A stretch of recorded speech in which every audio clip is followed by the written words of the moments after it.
They shouldn't be complaining. They should be happy. Can you pass me the next slide, please? But are we rolling, brother? Yes. I trust you to do the right things. Yeah, so Paul, like, feel comfortable to your mic. When they want to sit back, you can sit back, put it I closer. scream a lot, so I'm gonna sit back. I'm also a nervous person, so A nervous person. that's why I don't do interviews. Really? No, but when you came to the launch there, you seemed like the least. You had us there with the right name. I had to go and pray for that. Go into fasting just for that 30 minutes. We're 10 days fasting. But hey, we here again. That interview. Well, not interview. Episode. You see now you confuse me by saying interview because we don't like industry chats to be like too much interview, but more of a discussion to educate and inform. Those that may not know, or to also correct wrong ideas, wrong perceptions of forex and what's going on, and who's doing what, because there's like a lot of scams out there, and then a lot of people who don't understand what needs to be done, and especially why we called you over. But I haven't even introduced you. Guys, today we chilling with Paul. Please assist me with the second part. I always get that. I also struggle with my own surname as well. So I think it should be pronounced Hwingwiri. Hwingwiri. Something like that. Right. No, I got it. I think first time I so you actually I'm one that likes to do file search before I even go and open an account. So guys, if you don't know what that is, then we're gonna be going into a discussion of that today. But basically, like a file search is when you go into the FSCA website, and then what you want to do is like either put in the company name or the FSP number. Sometimes it's better just to put the FSP number in case somebody's like a juristic rep or stuff like that. So we'll go and explain what that is. And then you can see that is this company or this individual legit. So I just like to search up there on the file search, and then put and see who's the like KI or who else is on the team. So I think I saw you back in the day, but I didn't pay much attention to it until more recent years where I came in and I saw you on LinkedIn. I'm not too sure if I added you, but I know you're the LinkedIn guy, guys. If you're looking for Paul, look on LinkedIn. So Maybe do you mind giving us like a young or a short background of who you are, what you do? It can be brief and yeah. Thanks, Kibi. Obviously, I think always been a LinkedIn kind of guy. I only had my first TikTok account this year, and just because of my daughter, I don't even know how to use IG. Although I've got an account, I've made only one post to wish happy birthday to myself. My background is I'm a financial analyst by trade. I'm a licensed financial analyst, and born and bred in Zimbabwe. Started treasury management at the University of Zimbabwe, moved over to South Africa, a bit in the pension and insurance industry. And then in 2015, I basically moved over into the derivative space. And now my entrance is slightly different from most of y'all because I came in primarily as a key individual to another financial services company. And then I had to start gradually moving from the compliance and legal aspect and move more into the operations and the trading side. But it's been fun since 2015 in the industry. started directly by registering my own broker, which we called the Traders Mill. Sold it 2 years later to FX Primus. Made a bit of money. A bit. Some of it is still in my account today. So that's more or less in terms of my entrance in the industry. I prefer to be more on the background, so I do not have such a large profile online. Until this year, when somebody reminded me that I'm sitting on just over 15,000 LinkedIn contacts, and I was not even aware, but it was deliberately curated because I think my role within the industry is to come to a position where I'm able to offer solutions and advice to people at a higher level, that is businesses, executive managers. So those are the kind of people that I've been dealing with for a long time, and not necessarily show my face in the public domain. But that's a bit of myself. I'm a Pretoria boy through and through. I believe it's the best city in Africa. So that's a bit about myself. So I want to find out, like you said, you moved from more the compliance side of things to operations. Was it because of money or the lack of people in the operations? I think it was a mix of both. So the compliance aspect, there is only so much you can do. But part of it could have been the fear of missing out. I think FOMO is real in this industry. You're sitting behind the scenes, you're dictating what must happen, what must not happen, but you're not in the game. And at some point, you have to put your own skin in the game and experience. So I then decided to open my own trading account, and for a few months I actually became a man master. Would you believe it? The first few weeks quite successfully so. The remainder I'm not going to speak about it. But I discovered that obviously this is a $7 trillion market on a day-by-day basis. There's so much money to be made in the industry, and there's very little you can do when you're behind the scenes. So I had to put myself out there to be more involved in the operations. I'm more involved in a client-facing environment, and I would say it's fun to be on the other side as well. All right. So tell me, are you trading at the moment? For myself, yes. Okay. Yeah. Hey, just to put it myself, clear, make it clear. Okay. That's interesting, but I think it's less stress when you're doing it for yourself instead of. It is. Obviously, I have a few brokers that I'm affiliated with, either as a key individual or as a director.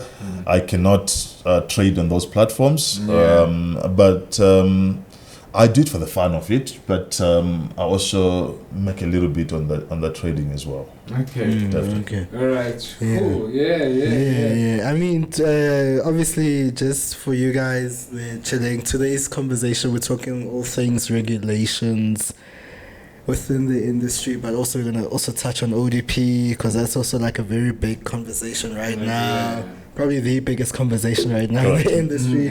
We're gonna touch on like FSP licenses, things like that, just as a whole right now, just to educate people so that people know what these things are, not just the thing of, because I think a lot of people probably heard people be like, ODP, this, and everyone's like, probably people like, what is an ODP to begin with? Maybe we can start there. What is an ODP? That's a good question. So the ODP is really an attempt by the regulator, in our case the Financial Sector Conduct Authority, FSCA, who are my next door neighbors in Pretoria, by the way. So I cannot say anything untoward, otherwise they'll just cross the road and put me in chains. So it's the initials would stand obviously for over-the-counter derivatives provider. So within that word, there's the first three, the OTC, over-the-counter, and then the DP is just the derivative provider. So it basically narrows down the kind of provider we're dealing with here. So these are the providers of derivative instruments, but specifically those derivative instruments that are not traded on an exchange. So You could have an exchange like the Johannesburg Stock Exchange. There are some derivatives that are traded on the JSE. Now, brokers in our industry cannot offer or provide those particular derivatives. So we are looking at other derivatives which are not necessarily traded on the stock exchange or on a securities exchange. So those derivatives are now traded over the counter, as the name says. It's like on a cash basis. You give me my asset, my instrument, my derivative, I pay you for that. So they are not necessarily listed on any exchange, but they are quite crucial for the for several reasons. So when you look into the financial markets in general, the financial markets, there's a whole plethora or a whole list of participants who are in that particular environment. And the market players, on the other hand, you've got regulators, your Reserve Bank, the Financial Sector Conduct Authority, the Financial Intelligence Center, etc. On the other extreme end, you've got the consumers. In this instance, we are talking of the retail market. People like you and I, people will have to trade the markets. And then in between, you've got the day-to-day market players. So you've got these providers of these securities who are normally your prime brokers. In the banking industry, it could be the banks. But in our industry, it could be the liquidity providers who's actually providing the security. It could be prime brokers who are actually giving you the instrument that you're trading. And in the middle, you've got a very, very important player, which is called the broker. The broker is essentially a middleman. So in the ODP regime, it's very important to know that the traditional forex brokers that we call forex brokers, we generally use the word forex brokers, but it's a loose term because in reality, the actual word is these are CFD brokers. CFD obviously meaning the contract for difference. We can explain that later on. So the broker who's in the middle plays a very important role in that he connects the supplier or the provider of the product to the market. And the broker, because it stands in the middle, always gets a commission for his job. It's very important because the retail provider, the retail clients, not go to a bank like Citibank, like Barclays, like Standard Bank and say, I want to trade a derivative. They just don't have enough volume to negotiate on their own. So the broker goes and negotiates on behalf of the clients. And the broker promises this provider to say, I'm going to bring you 100,000 clients and they'll be trading millions or billions of volumes on a daily basis. And lo and behold, we've got a market. Okay, so in summary, that's how it happens. But specifically now to the ODPs, that traditionally in South Africa, we've had forex brokers. We have been licensed under the Financial Advisory and Intermediary Services Act of 2003, commonly called the FASE Act. Now, it's worth remembering that that law was promulgated or published not necessarily for our industry, but primarily for the insurance industry, for the pension funds industry, and there are loopholes in that law that don't necessarily speak to our industry. Now, in response to that, then in 2019, there was a new law of the Financial Service Regulations Act, the FSR, and the FMA, the Financial Markets Act. Now, within those acts and those regulations, what happens is now the ODP regime was then created, which basically speaks to the particular environment where a broker no longer needs to be licensed under the old regime of the FASE Act, but they will now gradually be licensed specifically under the ODP Act, under the ODP regime, which basically means that there are specific things that are in that ODP licensing and regulation that speaks to our industry. So I think it's a very good regime that is coming on board, and the regulator has done their best to license a few brokers or ODP providers. We do not have such a large base at this particular moment, but there have been a few applications which are in the pipeline, and it is our encouragement that whenever we deal in the forex market, clients must also look into, say, the broker you're dealing with, is it an FSP, which is the old regime, or is it licensed as an ODP?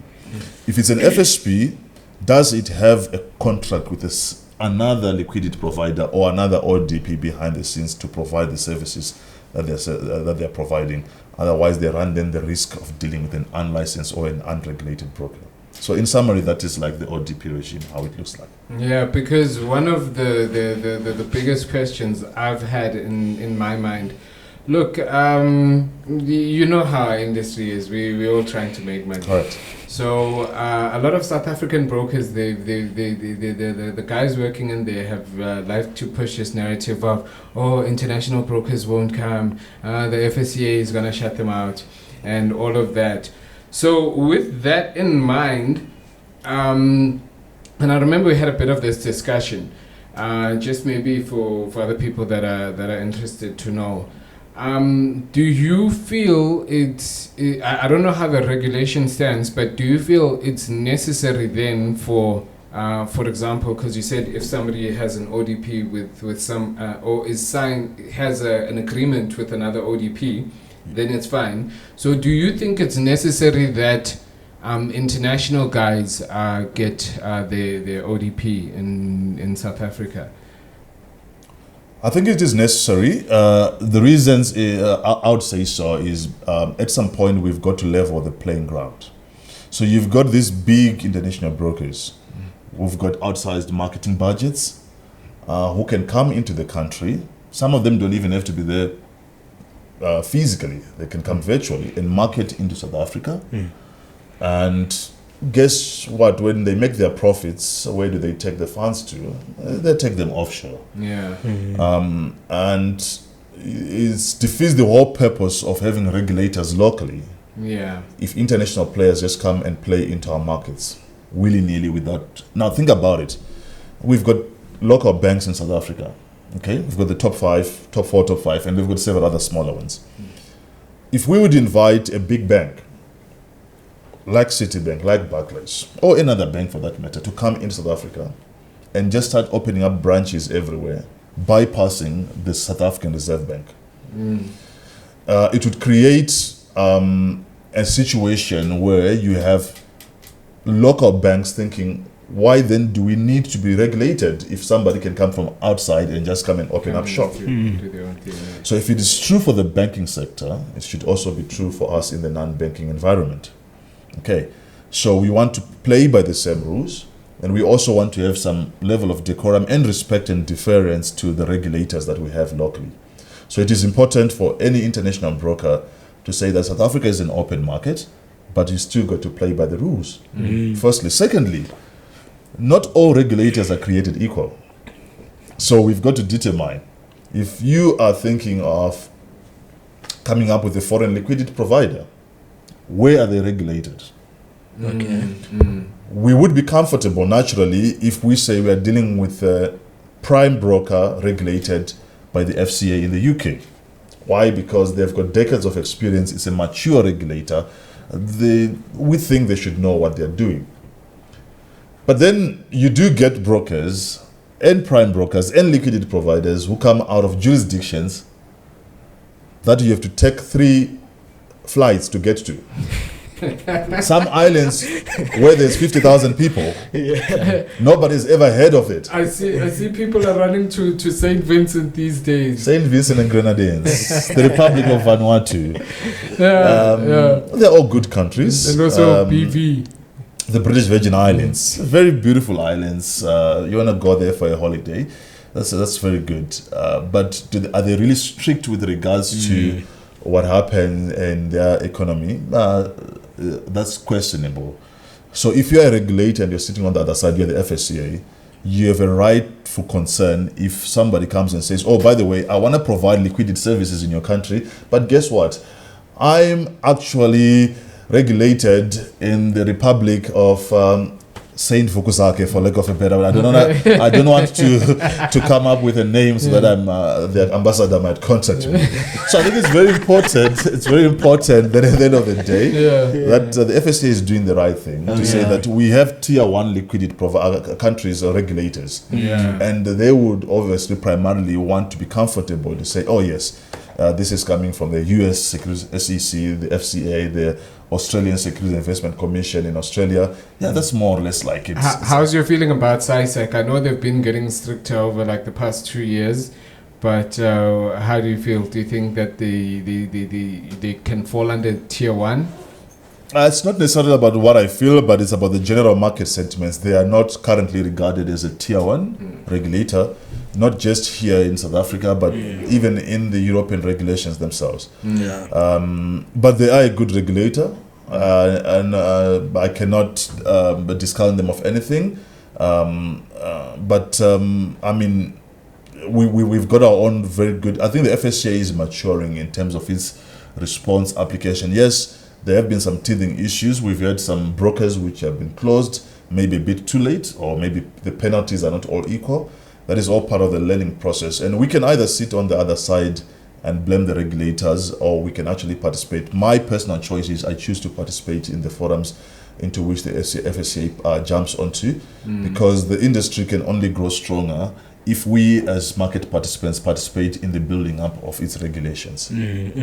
Yeah, I hear you talking about tier 1, tier 2, tier 3. Yeah. Does that matter to a retail trader or somebody wanting to be involved or trade, to look at the regulation and be like, oh no, this one's a tier 1, what's the difference there? Is there a difference? Does it matter? Or is it just a matter of like, what is the difference exactly?